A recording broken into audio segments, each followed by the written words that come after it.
talk to you about weeds. Now, I don't know anybody that really likes weeds, but people don't really know a lot of details about them. So today, I'm going to talk to you about specific characteristics of some common lawn and garden weeds in Delaware. Okay? And I'm going to talk to you about things, their weaknesses that you might be able to exploit. Now, this is the kind of information a weed master uses. A weed master uses this knowledge to control the spread of weeds on their property using a minimum amount of herbicides. Great. Okay. All right. Before we get started, we have to do, I have to do a disclaimer about my photography. When I was putting this program together, I looked online and I looked in books for pictures of weeds.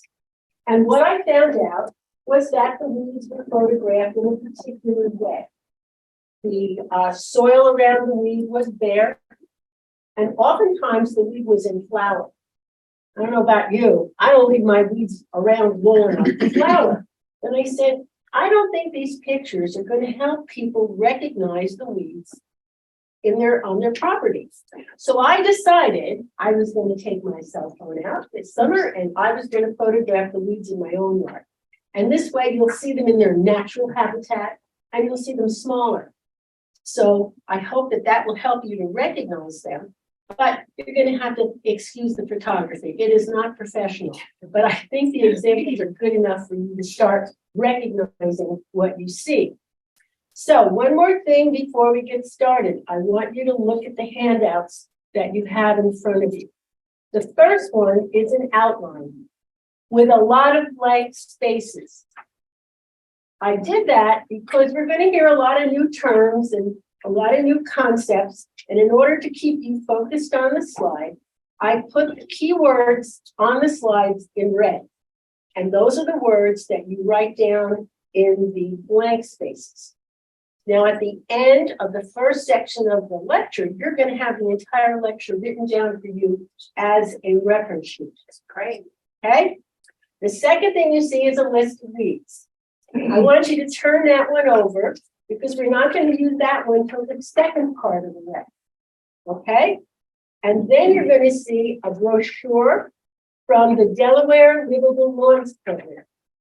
And that's produced by the state of Delaware, and it's based on the soil conditions and weather in Delaware. And if you follow their program, they'll tell you what to do for your lawn throughout the year with a minimum amount of negative impact on the environment. Now, for people who are listening on Zoom, you can get that information by looking at the bibliography. The first site is the website for Delaware Livable Lawns, and you'll be able to get the same information that they have on their brochures. The last thing you have is a bibliography, and that will help you to delve a little deeper into this subject, should you care to do that. So now we're ready. Why do we hate weeds? Well, we have a lot of reasons. Oh, why isn't it advancing? Get the right one.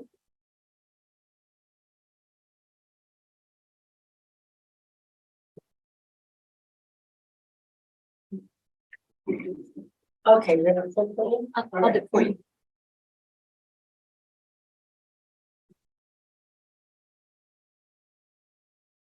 All right. Weeds have vices. They steal space, light, water, and nutrients from the turf and plants that we want.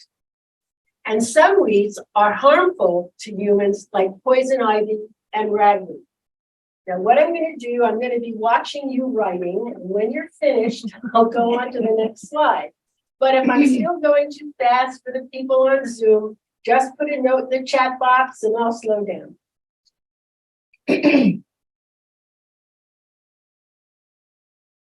Ready? Okay. Now, you got to give weeds their due. I mean, these things are like iron. They have managed to live in many different conditions over long periods of time, and they even have some virtues. Flowering weeds that blossom early attract pollinators like ladybugs and bees. Weeds make excellent compost. They accumulate nutrients while they grow, and when composted, they release these nutrients back into the soil. One thing to remember is it might be best to clip off the weed seed before you compost the seed, because it's very hard to keep an outdoor compost pile at a high enough temperature long enough to kill the weed seed. But otherwise, you can compost. Weeds with deep roots prevent erosion. Once they decay, they leave channels in the soil that actually improve the drainage and break up compaction. So they do some good things in some areas. I still don't want them in my yard. You ready? Yes. Okay. Now we're going to have a little quiz. We're going to see how much you already know about weeds. And there's going to be 6 questions. And I want you to give yourself 1 point for every question you answer correctly. Here's the first one. Can you get rid of all the weeds on your property? No. No, can't. There are billions of weed seeds already in the ground, just waiting for the right conditions to sprout. So if you said no, you get 1 point. All right, next one. Is that a weed? Yes or no? Yes, right. Okay, you got 2 points so far. Oh, very good. All right, does anybody know the name of that weed? Ah, come on, you see it all. It must be crabgrass. It's crabgrass. Very good. If you thought it was crabgrass, you have 3 points. Now I'm going to ask you some harder questions. Is it an annual or a perennial? Weeds are annuals and perennials, just like flowers. So you think it's a perennial? What do you think? Perennial. Perennial? Everybody say Annual. And I've got an annual. I'm going to say annual just because everybody else said the other one. All right, the annuals have it. It's an annual seed. Now, an even harder question. For number 5. We're at 5, right? 4. Is it 4? Okay. Is it a summer annual or a winter annual? Ah, yes, there's 2 kinds of annuals. Summer or winter? When do you think this weed pops out? Summer. Think summer. Yes, this is a summer annual. All right, and the last question is it a broadleaf weed or a narrow-leafed weed? Yeah, a little trickier. What do you think? I'll just take a guess. What? What did I hear? Narrow? Everybody saying narrow? I can understand why you say that, because that leaf does look long and narrow. However, it's broad, it's a broadleaf, a broadleaf weed. A narrow leaf weed would be as narrow as a blade of grass. All right, so narrow leaf and more grass. All right, how many got all the questions right? Wow. Well, Carla doesn't check. Ignore her. Okay. She's not a civilian. All right. How many people got maybe 4 or 5 right? Good. Excellent. And how many people got at least 3 right? Good. Now, 3 is average, so you're in good company if you didn't get them all right. You know, people kind of know, oh, yeah, there's a lot of weeds, you can't get rid of them, and this is a weed, and this is its name. That's about average. But by the time you leave here, you're going to know a whole lot more. All right. Next one. Come on. All right. We're going to talk now about the types of weeds. We mentioned annual. An annual weed grows from seed to seed in only 1 year. They spread only by seed. However, they can produce thousands of seeds in one season. There's 2 kinds. There are summer annuals. They germinate in spring and early summer, and they're killed by the frost. A winter annual germinates in the summer and early fall. Young plants live through the winter, flower in spring, and die in the summer. They cannot withstand the hot weather. So when you look at this, you see there's a constant cycle of weeds. There's always going to be animals poking around. Are you ready? Get all that? Yeah, all right. Now the perennials. Oops, sorry, I think I went too far. Perennial weeds. These weeds live for many years and do not die after flowering. That's because they have underground parts that store food over the winter and allow them to emerge in spring. There are two types of those. There are simple perennials. Now they spread only by seed. And even if you see them in groups, each is a single plant. They grow larger every year and often develop taproots. Not all of them, but a lot of them do. Spreading perennials are the second type. They begin life as a seed, but they spread by two different types of roots. They either have rhizomes that grow underground or stolons that grow above ground. And they're nasty and hard to get out. Not ready.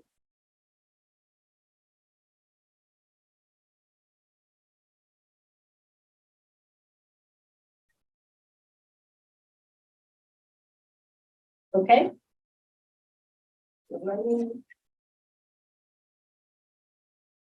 Okay. All right. Next one. Weeds are also put into the categories of broadleaf or narrowleaf. Of course, the broadleaf has wide leaves, but that's very deceptive, as we've seen. And this is an example of thin narrow leaf weed. That is Bermuda grass. And you can see the white stolons. And at the tips of the stolons, you see the narrow blue-green leaves. So you can see they're narrow and quite different from the crabgrass. We're all ready, okay. The most common way to kill weeds is with an herbicide. Now there's many different types. The first type I want to talk about is a selective herbicide. It kills a specific type of weed or targets weeds and spares the turf and other plants. And an example of that would be prune. A non-selective herbicide kills everything it contacts. An example of that is Roundup. If some of that should splash on something you like, it's gone. Okey-doke. Now, herbicides are also grouped by the timing of their application. There are pre-emergent herbicides. They're applied prior to germination, usually in early spring. They say when you see forsythias bloom, that's the time for the pre-emergent. And it's usually applied to the soil because it works on the seeds. It's very good to use on summer annuals like crabgrass and simple perennials like dandelions.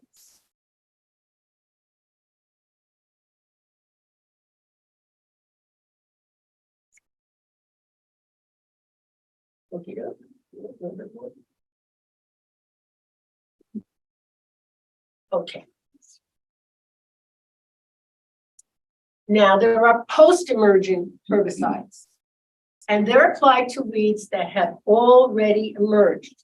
And there's two types of them. There are contact herbicides, which are applied to foliage. They only affect the part of the plant they touch, the parts above ground.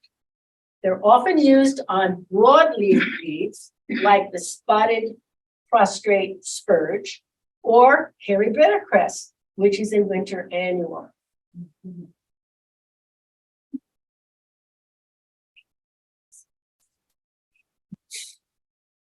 Yes, we're all going to find the ones we hate the most. Yeah.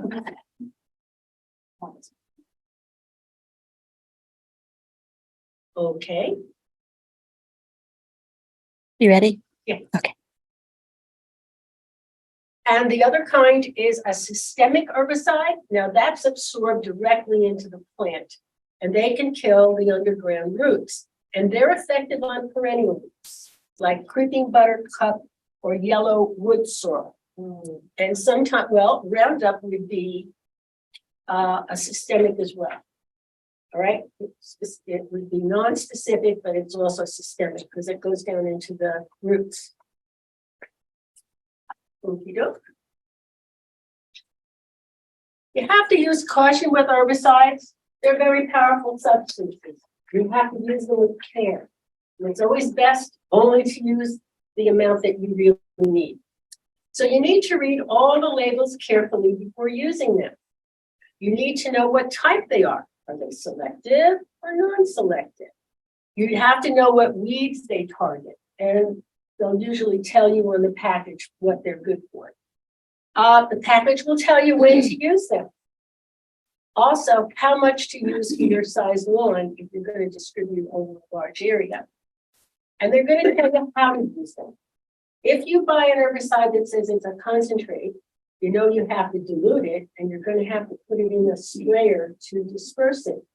And the label may also tell you you need to wear goggles or a mask or gloves, whatever, to be safe while using the product.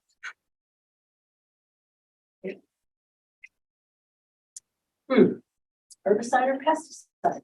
Can an herbicide be a pesticide? Well, yes, it can. You have to keep in mind that some herbicides, whether chemical or organic, can be toxic to insects such as bees. You need to read the label carefully, check to see if they're harmful. And if they are, you usually see a sentence that tells you, spray after the pollinators have finished foraging.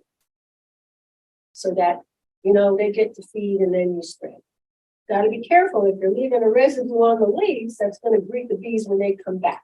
And we don't want to do anything to harm them because, as you know, our insect population is dropping and we want to do all we can to save them. Okay. Well, how much is enough? Manufacturers want to sell product. They usually recommend the maximum amount. Use this in the fall and the spring. You know, you've got to really think about that. Also, corporate landscapers not only give multiple treatments, but they give the same treatments to all customers every year with limited customization, if any. Now, I do know of a company that starts out their new customers with a soil test, and they have several different brews of fertilizer and herbicide, and they will match your soil test to their program. And that's really a step in the right direction. Not all companies do that, but I don't know if they repeat the soil test because there are changes over time.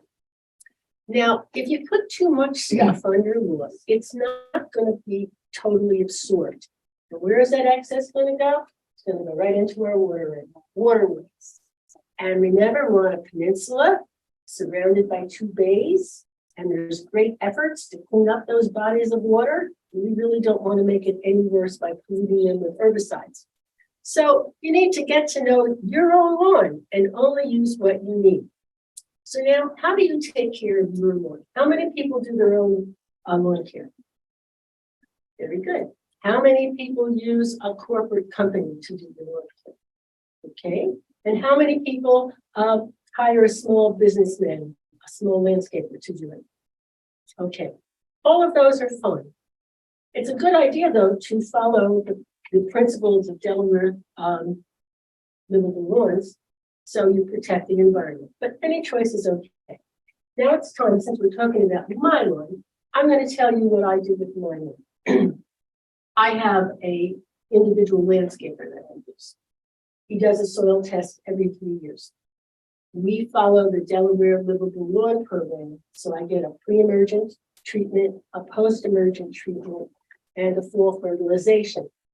And every year, about this time of year, we talk about what we're seeing in the lawn, and if we need anything extra, we plan to do that too. Or if there's some change during the year, that change will be made. So my program is very customized.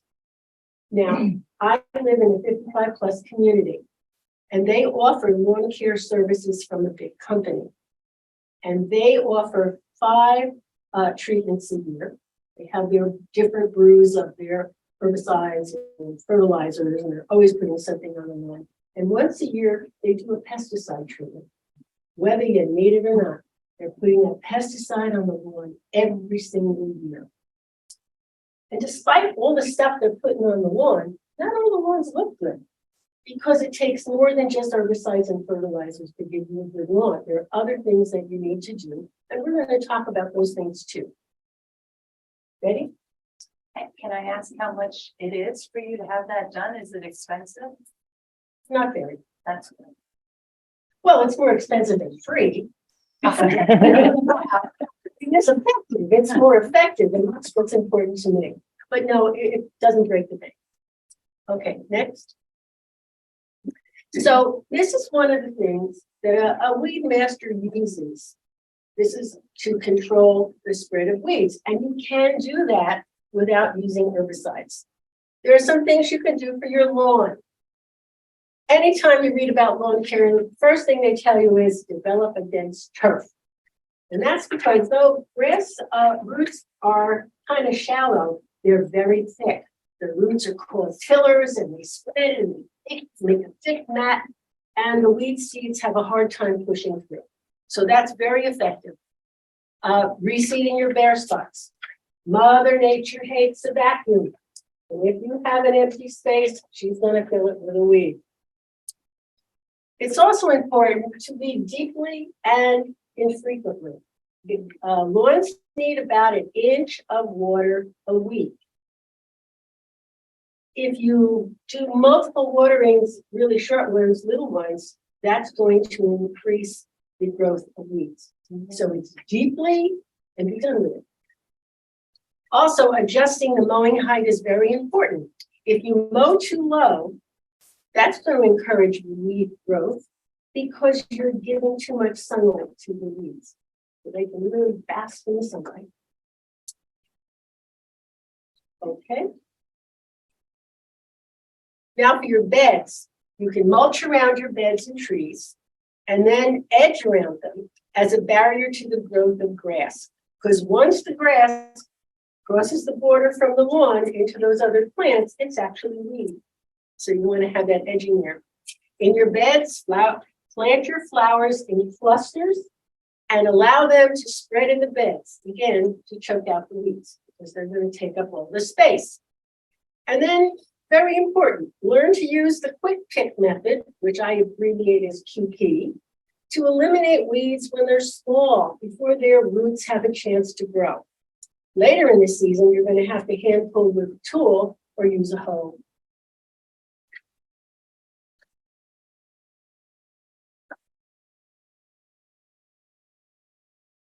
Okay.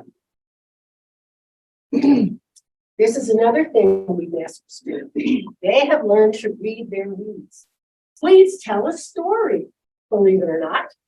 Weeds reflect the conditions in your soil and show what amendments are needed to decrease their number and promote the growth of lawn, flowers, and vegetables.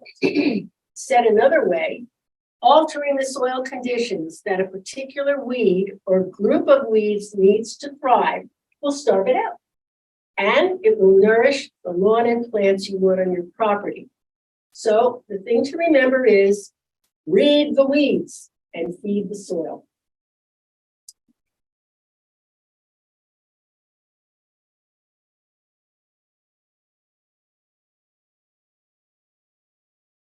Okay. Well, you have to learn how to read. So in addition to knowing the name of the weed and its life cycle, like we demonstrated before, the annual, perennial, winter, summer. In addition to knowing those things, you need to know the soil conditions needed for growth. Well, how do you find that? Well, look through your bibliography. There's a lot of information there to help you do that research. You also have to observe your property often to see what's popping up. And back up your observations with a soil test to make sure that you've got it right. Okay. Reading weeds is an art. It's not a science. Spotting one dandelion on your lawn does not make a case. You have to look for multiple weeds of the same kind. So if you have hundreds of dandelions, well, that's a good clue. But more often than not, you're going to find several different kinds of weeds with the similar needs for growth.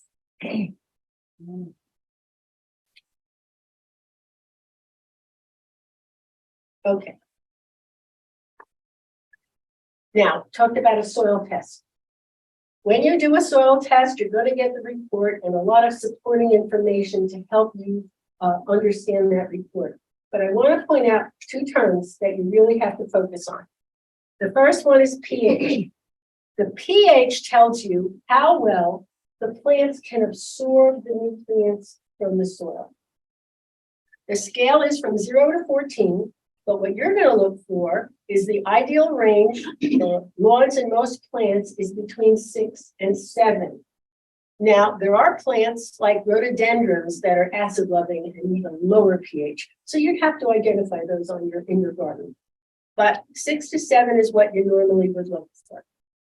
Now, the second term to look for is fertility.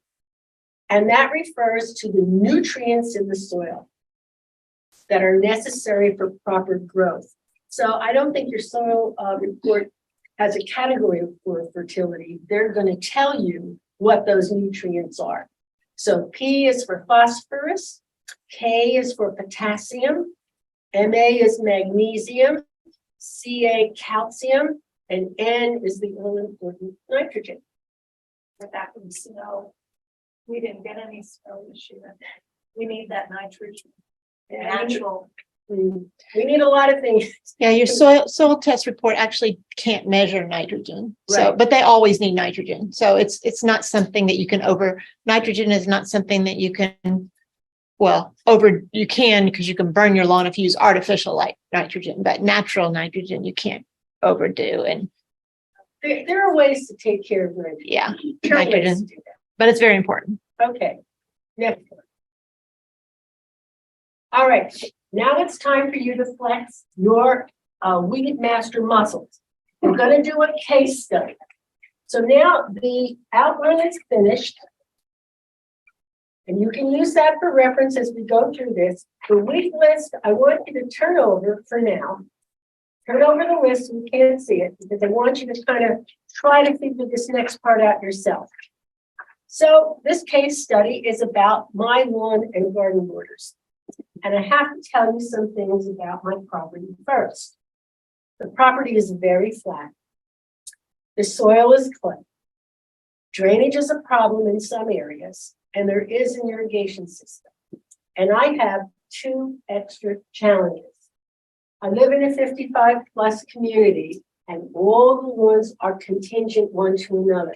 We can't have a fence or hedges or trees bordering our properties.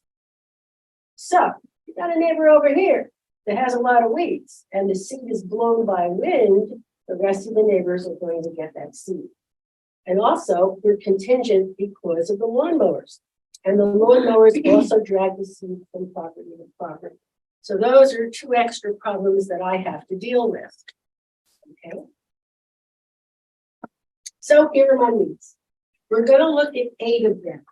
They're not the only weeds on my property, but they were the most numerous. Like I had one lamb's quarters. So that didn't tell anything. And some of the other weeds that I saw had the same properties as these weeds. So I just picked the 8 most plentiful for us to look at today. All right, we already know what that is. What is it? Crabgrass. Crabgrass. Very good. Okay. Now, remember, annual or perennial? What did we say before? It's an annual, it's a summer annual. All right, now the first line sometimes takes some time to get in. I don't know why. So if it's a summer annual, what is the recommended herbicide, type of herbicide to use? Re-emergent, that's right. Here we go. All right, let's think about some cultural controls for crabgrass. We're going to start thinking like weed masters. So let's roll that out. All right, you could hand pick, you could quick pick, but it's very hard because it grows fast. Later, if you hand pull or hoe it, you're going to get a big bare spot because crabgrass kills all the grass that's underneath it. So your best bet for cultural controls is increasing your mowing height to starve it from sunlight and to develop a dense turf, which you're going to have to do over time. So now let's see what the soil conditions are. Crabgrass indicates low fertility. So it doesn't have a lot of nutrients in the soil. The soil is either excessively moist or too dry, which means your watering schedule is off. Because if you're going to drown your grass with too much water, the crabgrass is going to come up. And if you keep your lawn too dry and the crabgrass and your lawn dries up, then the crabgrass is going to poke out. So your watering schedule is important for crabgrass. All right, next weed. I think you're going to know what this one is. Clover, right? This is white clover. All right, so next slide. There's white clover, annual or perennial? Make a guess. Perennial. Right. I got both. All right, let's see which is right. Perennial. Oops, sorry. It's a perennial. And so the recommended type of herbicide would be post-emergent, right? All right, let's think of some cultural controls. What can we do with white clover that doesn't involve an herbicide? Just roll that out. Not too much. All right, you're going to increase your mowing height and develop dense turf. You can't pull this out. The weeds are very thin and feathery and they spread out. You'll never get it all out. That's not a good thing to do. So let's think about changing the soil conditions. All right, can we see that? All right. This indicates, white clover indicates soil compaction, low pH, low fertility, and low nitrogen. Now, the interesting thing about clover is it's a nitrogen fixer. It makes its own nitrogen and puts it in the soil. Years ago, they used it when their landscapers were planting a brand new lawn. They would mix white clover in with the grass because they were hoping that the extra nitrogen would feed the young grass. Problem with that was that when people walked across their lawn, they were also disturbing bees and getting stung. So that practice was stopped. But if you have a little white clover in your lawn, it doesn't bother you. It's not really hurting anything. All right, next weed. All right, here's the one I hate. This is my least favorite weed. Does anybody know what it is? Sedge. Yellow nut sedge, that bad weed. Now, this weed is actually a sedge, which means it has very, very stiff leaves. And if you mow it, you might knock off some of the top, but basically you're flattening the weed down and it pops up again. And it does have underground rhizomes, and it's called a nut sedge for good reason, because it has a rhizome and it develops a little black nut, which is going to grow into another plant, another rhizome, another plant. So this thing has another way also to reproduce, and it's through seed. And that's a picture of the seed. And if you ever see that, just cut it off and throw it out, because at least you're reducing its ability to reproduce. This is a bad one. All right, let's look at the next one. Do you think it's an annual or a perennial? I hear perennial. Okay, do I hear annual? No, just, all right, let's see if it's perennial. So This one's pokey. there it It's a is. I perennial. didn't want to hit it again this time. Yeah, well, that makes sense, doesn't it? Because of all the little nuts.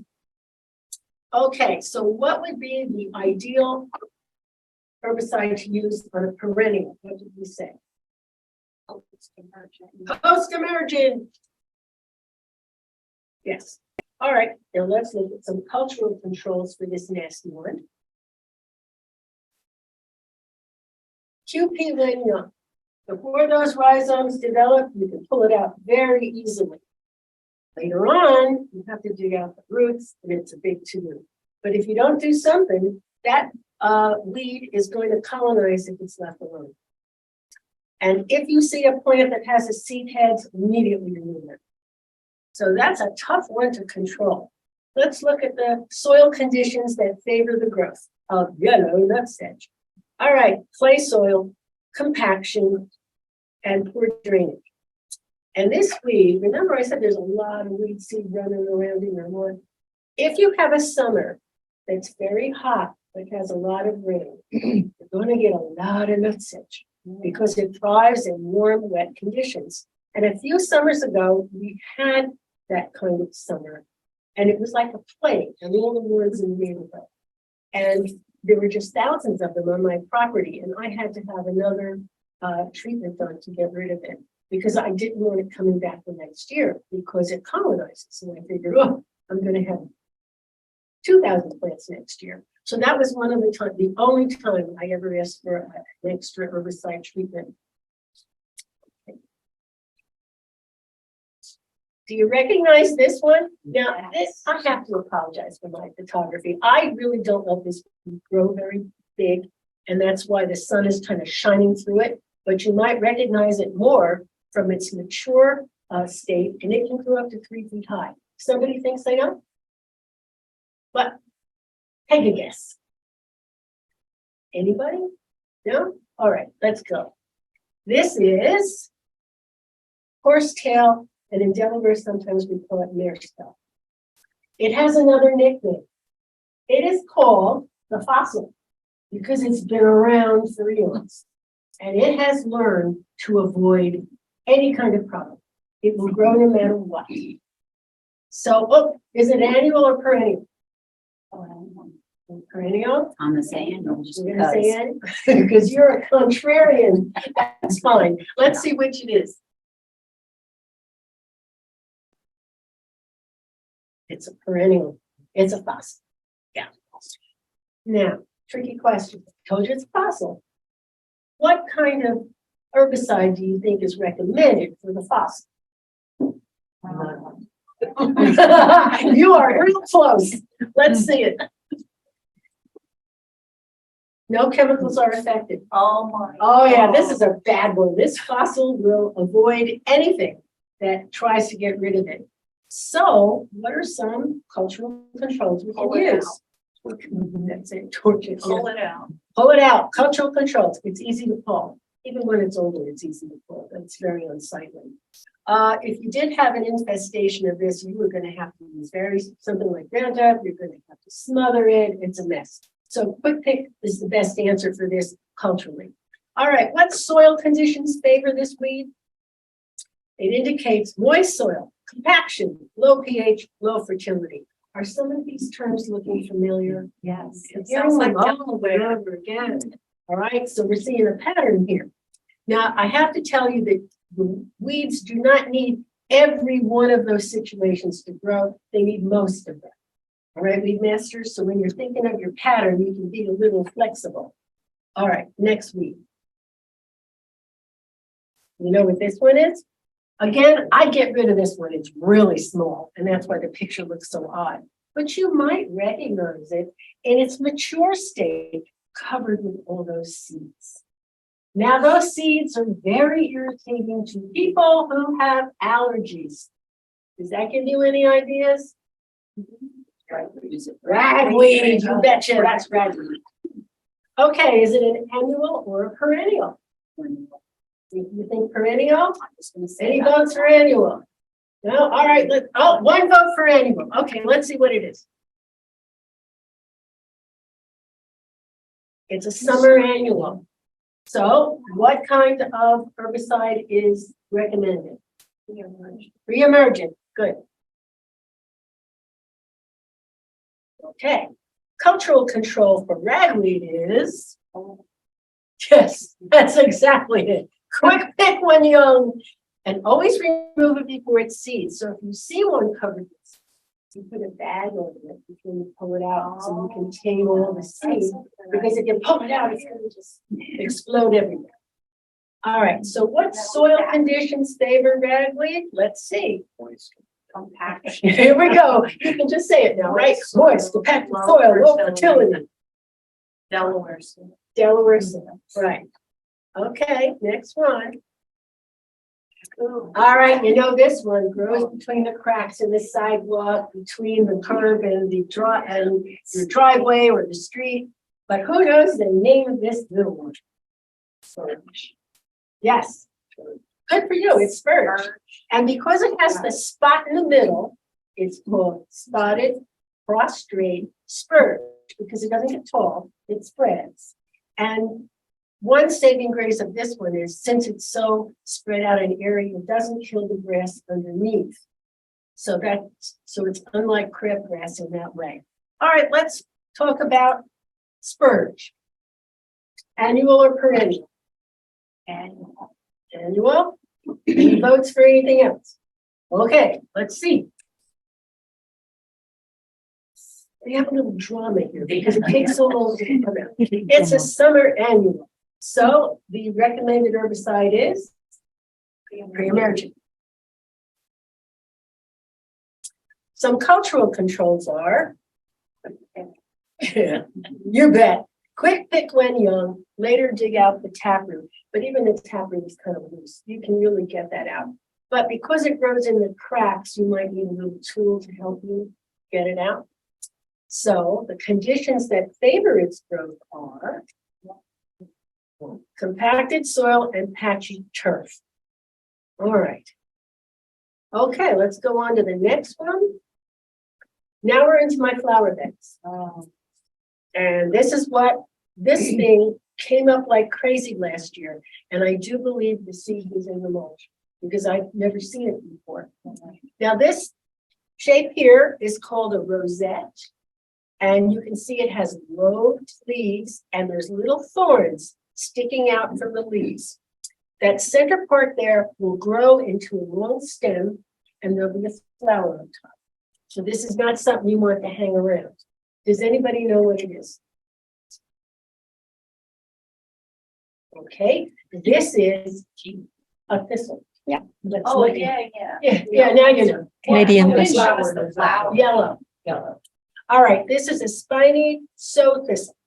Has a very fancy name. Do you think it's an annual or a perennial? I'm saying And Annual. All right, let's see. Drama. We almost need a drum roll. It's a summer annual. Yay. Okay, so what herbicide would you use on it? Pre-emergent. So you think, well, if it's in your lawn, you don't need to put an herbicide on it because the weed dies when the lawn is mown. It's very different from the yellow nutsedge. So if you do whack it off, it's not going to grow back. However, if it's in your beds, we do a cultural control. Okay. Quick pick. All right, that's right. And later on, you would have to dig out the taproot with a tool. But it's pretty easy to control. If it's small, you can just pick that rosette out. Now, soil conditions that favor its growth are, here we go, compacted clay soil. Well, clay soil, compacted soil, and poor drainage. Now we go to our very last weed. I'm sorry that looks a little stretched, but that was the best I could do to make you really see it. I wanted you to see the white flowers on it. It's not clover. Does anyone know what that is? We see it everywhere here. Chickweed. No, not chickweed. Close though. I'm not going to let you give the answer. All right. Now I want you to look at this other picture. We've had an infestation of this weed in our neighborhood. And many of the lawns have this bronze, purple streaks through the lawn and extensively. And this is what happens when you don't control it. And obviously, the association landscaper that did the treatments didn't have enough in his brew to control this. But things do get out of hand, no fault to anybody, because after all, the yellow nutsedge got out of hand to my landscaper. But this is a plague under this one today. All right, let's see what it is. This is hairy bittercress.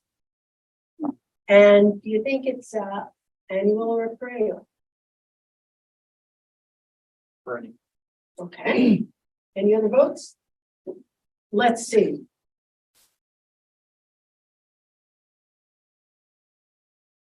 It's a winter annual, and that's why it's so hard to get rid of.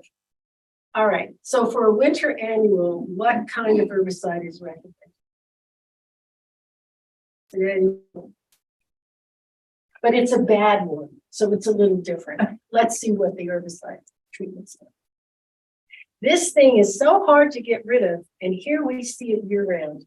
You would use both a pre and a post. So your mixtures, both mixtures would have to have something in it for the bitter cress, the same as for the cranberries.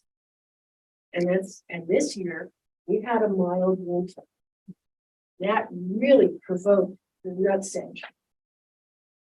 So I saw it sprouting in my neighbor's lawn in January. I saw the leaves in January. By the middle of February, it had flowers. By the end of February, the flowers were gone and the seeds were coming. And in March, we had all the streaks. So you really need to get a handle on it or it gets out of control. So what are the cultural controls for this week? For lawns, develop a dense turf. You can't pull this out. There's just too much of it. You'd be on your hands and knees all day. It loves bare spots. So, of course, if you fill them up, there's less space for it. And in beds, you quick take that as soon as you see it because it does spread quickly. So what soil conditions favor hairy bittercress? Moist soil, patchy turf. So this is our last weed.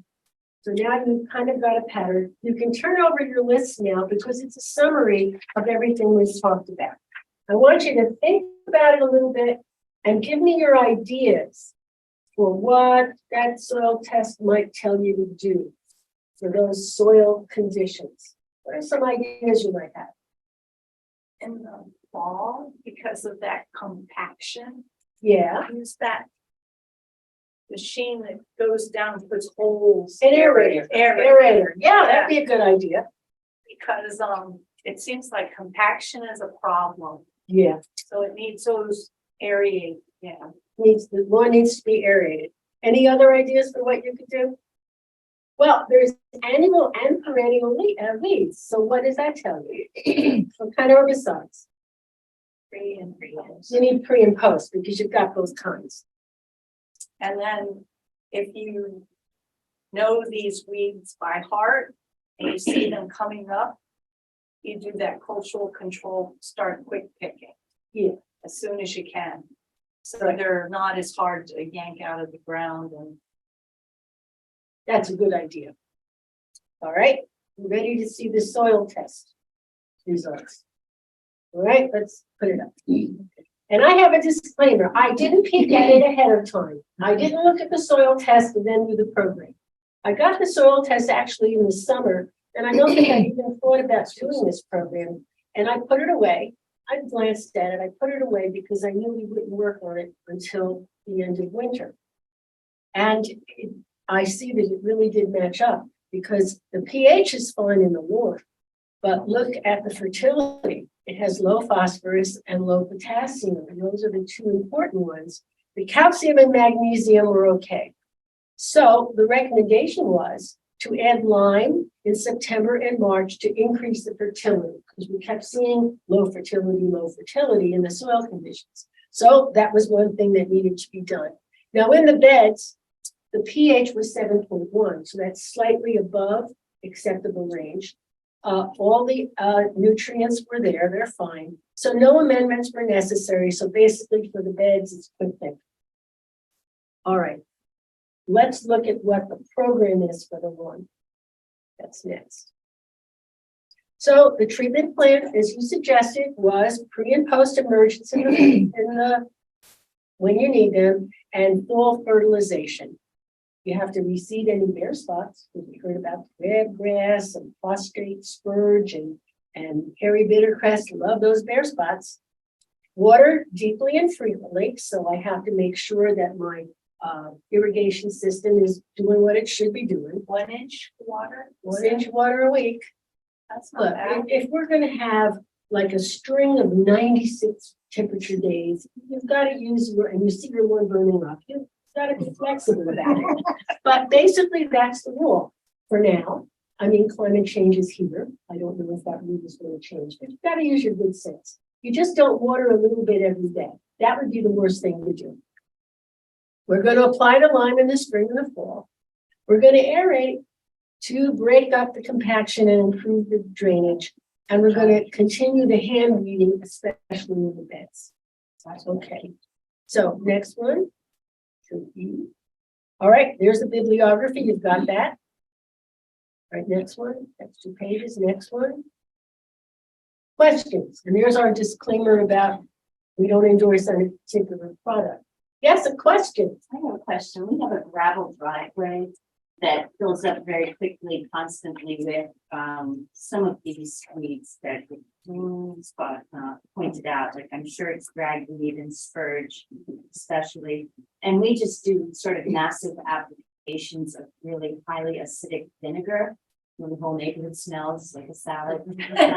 It works great for a little while, and I like that it's an organic approach, but You said highly acidic, it's more than 5%. it's the like. It's a poison word. Yeah, I know. Yeah. A lot of times on the internet, they'll tell you to spray the weed with white vinegar and water.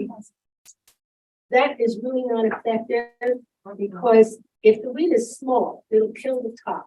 And if it doesn't have deep roots, maybe that would be okay, but you need to use more than one application. But anything with any kind of underground roots, that isn't going to work.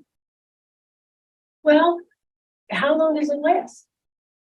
The application. Yeah. Couple weeks. Well, maybe you need a pre and a post application. Because you probably have both kinds of weeds. We have post use the vinegar or use You're gonna try to get the seed for one and get the plants for the other and see how that works. Otherwise, if you put something like Roundup on that big world driveway, you don't know what's the Roundup is gonna happen. Yeah, that's a big concern. So I think you're on the right track. Yes, ma'am? When you say reseed the bare spots, do you recommend a certain kind of grass seed?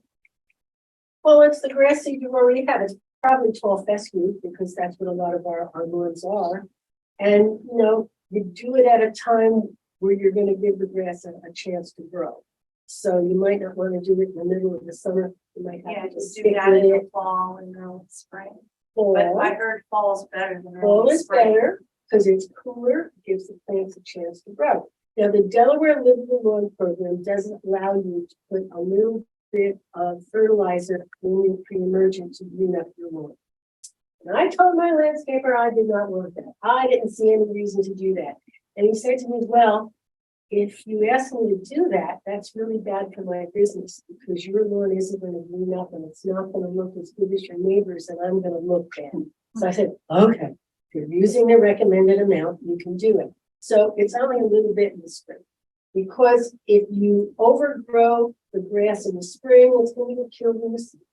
Right? So that's why you put your energy in full fertilization. Yes. I have a problem with birds. Mhm. The birds, when we try to reseed, it seems like the birds come and take all the seed. And so is there any kind of recommendation besides a little bit of hay? Cheesecloth, Okay, a little bit of hay, okay, yeah, that will usually keep you on. okay. We have a few online. Yeah. Cynthia Myers asks, hidden clover a good nutrient for some animals and insects? Yes, as we said, it's a nitrogen fixer, good for your soil, and the pollinator, the bees, will feed off the white flowers. And I think you already answered this one. Someone had asked, is there a homemade herbicide? Homemade herbicide. Well, you can use the vinegar, but it's really not recommended for you to use it yourself because it can be dangerous for you. It's very lethal, so you have to use it carefully. I have asthma, I would never use it, but if I did, I have a name, powerful stuff. There's one more. Wait a minute, I'm not finished. Okay. I have heard people say, and I have never used this, and I don't know anybody who has used it, that corn gluten meal can be put down on your lawn in the spring, and that would work as a pre-emergent. But I haven't used it, but it's certainly organic. That's not gonna. Yeah, we've used it. And how has it worked, Debbie? I think my husband's objection was that it was more expensive. But as far as I know, it worked fine. But Okay. we have an acre lot, so when you think about questions about your lot and things like quick picking and stuff, if you have an acre, that's a little challenging. Yeah, I use the quick pick mainly for my garden. Where do beds. you find, or you I think we got it somewhere online. We almost get everything online.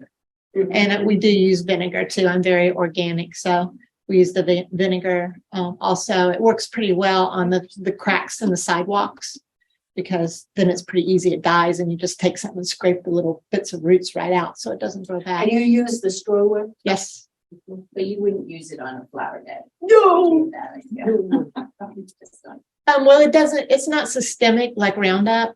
Like I had an issue way back a long time ago that almost caused me to get divorced, is my husband sprayed Roundup in my flower beds, and he sprayed it on my little azaleas that I had just planted. Oh, And there's been other instances, so I have locked his Roundup away from him because it's a big problem. Because the Roundup does go underground, and if it gets on things that are nearby, it just kills it. right. So Except for it's, goutweed, it won't kill goutweed. It's non-selective and it's systemic. It's both of those. But the vinegar is not systemic. It just kills what it lands on the surface. I can say this. I've seen this online. I did try it. It did not work. You take boiling water and pour it on your weeds. Mhm. It does not work. Mm. Don't do that. Okay, we will do that. That's what it Yes. said.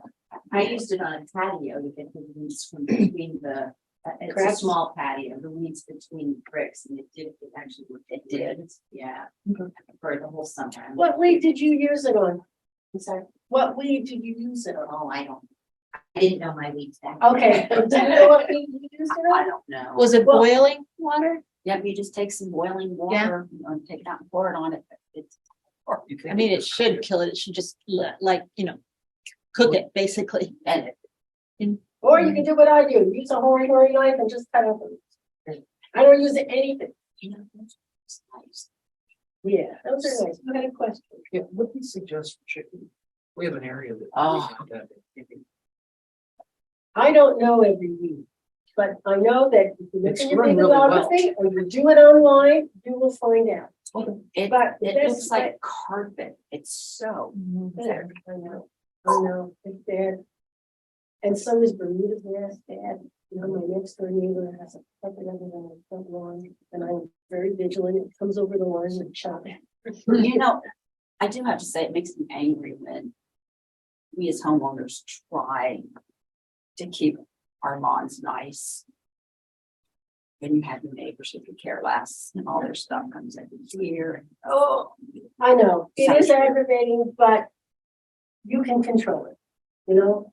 It's not so bad. Are there any other questions? There was one online, it said, why is there line recommendation for the lawn? Because lime is what, good nitrogen producer, and it just increases your fertility. It's a good all around element to use. The lime also helps break down, sediment in your grass clippings and whatnot. It helps break it down And the grass go on. clippings are full of nitrogen, Right, but the Yeah. lime helps break down. That's why. so it's really gonna good help for- absorb. Can I say something about Sure. soil test and lime and things? Whatever you do before you put anything on your lawn, make sure you get that soil test. Because when we do our soil test, it tells us we don't need lime. We don't need lime on our soil. So you can't your soil is different from somebody else's soil. Like a lot of these developments, they bring soil in from other places and put it on your land. So you can't assume that your soil needs a certain thing without that soil test. And if you guys want a soil test, you can go right over here to the office before you leave and pick one up and get them in pretty quickly before it gets too late. Because the longer you wait in the spring, the longer it'll take to get your results. But they'll tell you if you need lime. If you don't need lime, they'll tell you you don't need lime. Lime is, my dad was a chemist, so I know all these chemical things. Lime is made out of calcium. It's basically a calcium compound. There's calcium carbonate, and then there's another form of calcium you can get, dialomate or something. So I actually did a soil test presentation, which you can also find online on our website when it was recorded. But the lime will also, it'll also increase your pH. So it's good to have lime if your soil is too acidic. But if your soil is already, has a high pH, then they'll probably tell you, that's probably when they'll tell you by that pH that you don't need lime. And be careful with phosphorus. If they don't tell you you need phosphorus, do not add it to your lawn, because that's a big problem. Because if your plants can't use it, your grass can't use it, it runs off into the waterways. Right. It causes those algal blooms, kills fish, Do you pollution, all remember kinds of when stuff. they took that product out of laundry detergent? Yes. Right? Because it was really fouling up the waterways, yeah. And that's why I said, when you read the weeds, you gotta back it up with a soil test. And that's why I criticized big companies who do the same thing year after year, because you've gotta know what you've got Yep. in order to know what amendments to do. Yeah. Two more to you. I'll read them both to you. Any suggestions for getting rid of their Phragmites. Phragmites, okay. And you did not, if you did not aerate in the fall, is it okay to aerate in the spring? It depends how wet your spring is. We would never do it here because you have all that mud and muck, and so it's better to do it when the ground is dry. But I would ask your landscaping professional, unless you want to go and rent an aerator, usually you have a professional do that and give you that guidance. As far as the other thing goes, I don't know all the weeds in the world. You have to do your own research on that. Phragmites it's tough. So it's really invasive and it's got rhizomes that grow underneath the ground. So you can treat with glyphosate. Usually that's a weed that's going to take more than one application. Sometimes, you'll cut the stem and apply it straight to the stem. But just repeat applications for phrag. And that's really going to kill your grass if you have any, right? Right. So you're basically starting your lawn over. It's usually in marshy areas. Yeah. So So it's a problem using any herbicide in the marshy area. but you can use glyphosate for phrag, but it just takes repeat applications. Or you can just keep cutting it down. I mean, Yeah. And live with it. how busy do you want to be? You can actually take those things and cut them down and cut them into pieces and make they have hollow stems, so you can make nests for your bumblebees out of them. As we know, right? You can. I mean, that's a serious thing. If you want to repurpose those weeds, I'd rather use Joe Pye weed. Yeah. To do that. sunflowers will work. All those Yeah. things will work. I can make bamboo. Linda, one more thing, you can also cover, use like a black plastic or something. You have an area that you really have too many weeds, to put that over, and that will kill the weeds. That's what I meant by So then smothering. you're not using anything. Right. I've tried it. You have to make sure that the temperature of the soil rises high. So you have to do that in high summer. Right. Because if you do it in the spring, it isn't going to work, right? Because the ground isn't warm enough. But yeah, smothering out, you can smother out the rooted grass, frag, whatever. But you're going to start going over it. You have to understand that. But if you have a spot, some people will say they have a spot, one area, and so you can use it. And then you reseed, but Right. you're starting the lawn all over again. It takes a long time for that black plastic to kill the stuff underneath too. It needs the heat. It needs to be Yeah. black because everybody knows black attracts, And that's sun. it. It's got to be very, very hot to make that work. Well, you could use cardboard, right? Mhm. You can use cardboard, because it's a little bit more dense. And cardboard's good too, because it actually decomposes and that cardboard actually adds to your soil when it decomposes too. Because it was wood. Right? All right, is that everybody? Okay, so we can go to the last two. Just hold on a second. Go ahead. Oh. All right, there's our telling you that we're an equal opportunity, non-discriminatory organization. And the next one is some things that we offer. We offer our workshops, the garden advice program, the Master Gardener Helpline, and we're starting a new class of Master Gardeners in the fall. So if you're interested in that, and all that information will be on our website. Okay, thank you very much for your attention. It was my pleasure to talk to you today. Good.